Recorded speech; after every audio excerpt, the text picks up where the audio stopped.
시간이 되었습니다. 다 같이 사도신경으로 신앙 고백하시며 2024년 12월 5일 새벽 기도에 함께 시작하겠습니다. 나는 전능하신 아버지 하나님 천지의 창조주를 믿습니다. 나는 그의 유일하신 아들 우리 주 예수 그리스도를 믿습니다. 그는 성령으로 잉태되어 동정녀 마리아에게서 나시고 본디오 빌라도에게 고난을 받아 십자가에 못 박혀 죽으시고 장사된 지 사흘 만에 죽은 자 가운데서 다시 살아나셨으며 하늘에 오르시어 전능하신 아버지 하나님 우편에 앉아 계시다가 거기로부터 살아있는 자와 죽은 자를 심판하러 오십니다. 나는 성령을 믿으며 거룩한 공교회와 성도의 교제와 죄를 용서받는 것과 몸의 부활과 영생을 믿습니다. 아멘. 대강절 첫 번째 주일 주간의 목요일 새벽 말씀 묵상. 오늘 함께 읽은 말씀은 신약의 말씀 데살로니가 전서 제3장 9에서 13절까지의 말씀입니다. 신약 331쪽경에 있는 데살로니가 전서 제3장 9에서 13절까지의 말씀, 대강절 첫 번째 주일 주간의 목요일 함께 묵상합니다. 우리가 우리 하나님 앞에서 너희로 말미암아 모든 기쁨으로 기뻐하니 너희를 위하여 능히 어떠한 감사로 하나님께 보답할까? 주야로 심히 간구함은 너희 얼굴을 보고 너희 믿음이 부족한 것을 보충하게 하려 함이라. 하나님 우리 아버지와 우리 주 예수는 우리 길을 너희에게로 갈 수 있게 하시오며 또 주께서 우리가 너희를 사랑함과 같이 너희도 피차간과 모든 사람에 대한 사랑이 더욱 많아 넘치게 하사 너희 마음을 굳건하게 하시고 우리 주 예수께서 그의 모든 성도와 함께 강림하실 때에 하나님 우리 아버지 앞에서 거룩함에 흠이 없게 하시기를 원하노라. 아멘.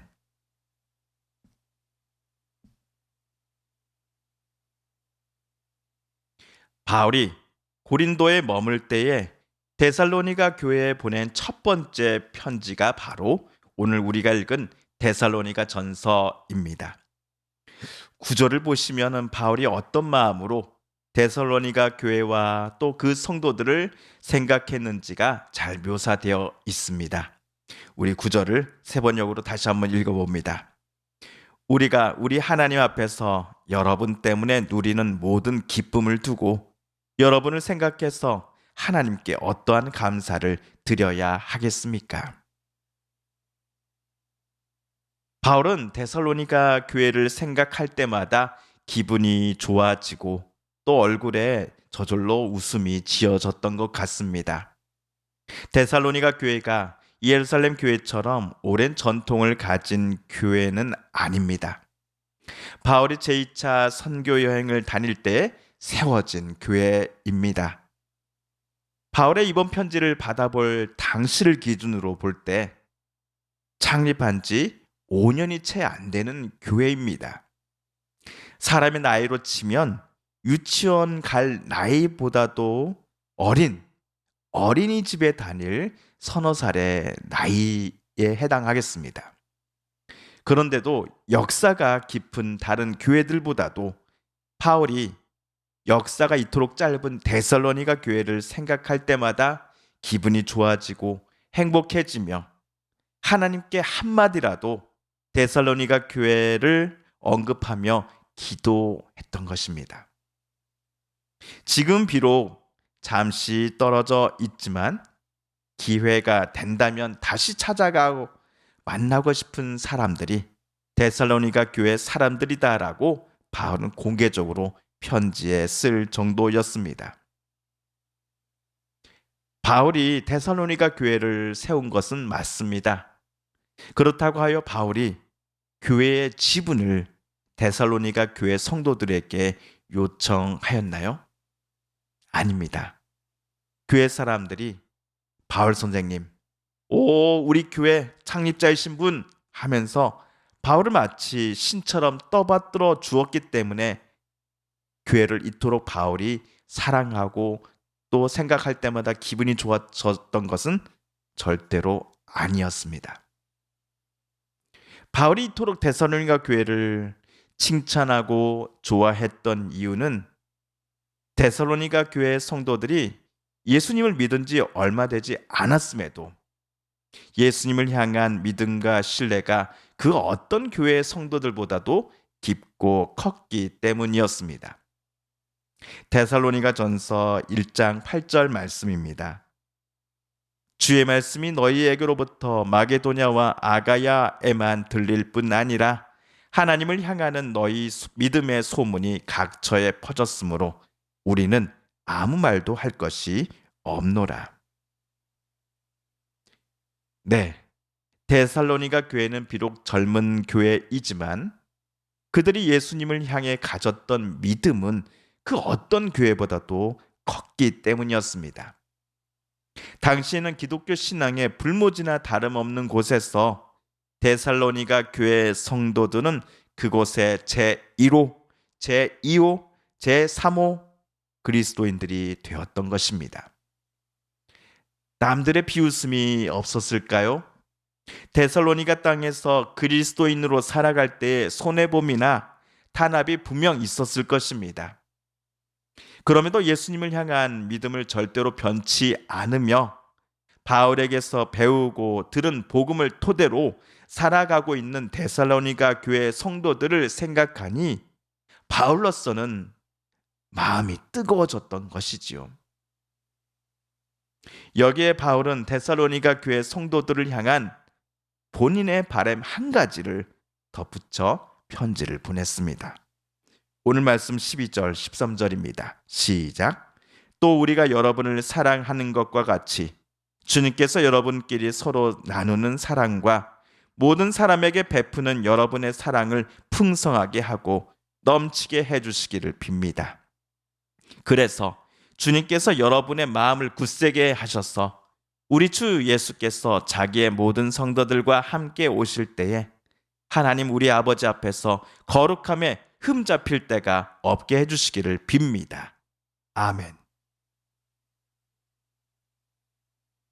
바울은 데살로니가 교회가 지금보다 사랑이 더욱더 풍성해지기를 소망한다라고 하는 기도를 최근 들어 하나님께 더 많이 드리고 있는 것 같습니다. 교인들 간의 서로 사랑은 물론이요, 교회 밖 사람들, 어쩌면 교인들을 핍박하는 사람들마저도 교회가 사랑하기를 위하여 바울은 하나님께 기도를 드리고 있었습니다. 서로 사랑함이 믿음의 불모지나 다름없었던 당시 데살로니가 지역에서 성도로서 살아가는 이들의 마음을 더욱더 굳세게 만들어줄 것이다 라고 바울은 확신했습니다. 서로 사랑하며 살아가는 모습이야말로 우리 주님께서 다시 오시는 그날에 어느 누구 하나 거룩함에 흠잡힐 데가 없는 모습임에 틀림없다라고 바울은 생각하였습니다. 성도 여러분, 대강절 첫 번째 주일 주간의 목요일을 맞아 우리는 2000년 전 이 땅에 오신 하나님의 아드님 예수님의 탄생을 기억하고 동시에 다시 오신다고 약속하신 예수님의 재림을 소망 중에 기다리고 있습니다. 1992년 휴거를 준비한다고 하는 어느 모 종교단체 사람들의 모습이 30년이 넘게 지난 지금도 우리에게는 강하게 각인되어 있는 듯 합니다. 그들의 지도자가 말하는 그 특정일의 휴거는 일어나지 않았습니다. 그것은 둘째치고 휴거를 준비한다고 가족, 친구, 동료들을 모두 뒤로 하고서는 교회에서만 머물며 기도와 찬송을 하는 사람들의 모습을 예수님께서도 과연 옳다라고 여기셨을까라는 질문에 대해서 저와 여러분 모두는 분명하게 아니요 라고 대답하실 겁니다. 어제 누가복음 말씀에서도 예수님은 우리에게 재림의 그날을 늘 기도하면서 깨어 있으라라고 명령하셨습니다. 그리고 오늘 바울은 우리가 주님의 재림을 앞두고서 서로를 사랑하며 섬기며 살아가면서 다시 오실 예수님을 기다리라라고 부탁하였습니다. 우리의 삶을 모두 팽개치고 교회에만 머물며 예수님의 재림을 준비하라고 바울은 그리고 예수님은 말씀하시지 않았습니다. 늘 기도하면서 깨어 있을 때 사랑으로 서로를 섬기며 예수님을 닮아 살다가 다시 오실 주님 앞에 우리 모두 서게 되기를 성경은 우리에게 가르쳐 주고 있기 때문입니다. 성도 여러분, 그렇다면 우리도 예수님께서 다시 오실 것임을 믿고 소망하되 그날까지 주님의 명령을 늘 기억하며 그 명령대로 행하고 살아야 하겠습니다. 마지막으로 우리 예수님께서 저와 여러분에게 주신 명령이 기록된 요한복음 13장 34, 35절 말씀을 함께 읽으며 오늘 대강절 첫 번째 주일 주간의 목요일 새벽 말씀 묵상을 모두 마칩니다. 새 계명을 너희에게 주노니 서로 사랑하라.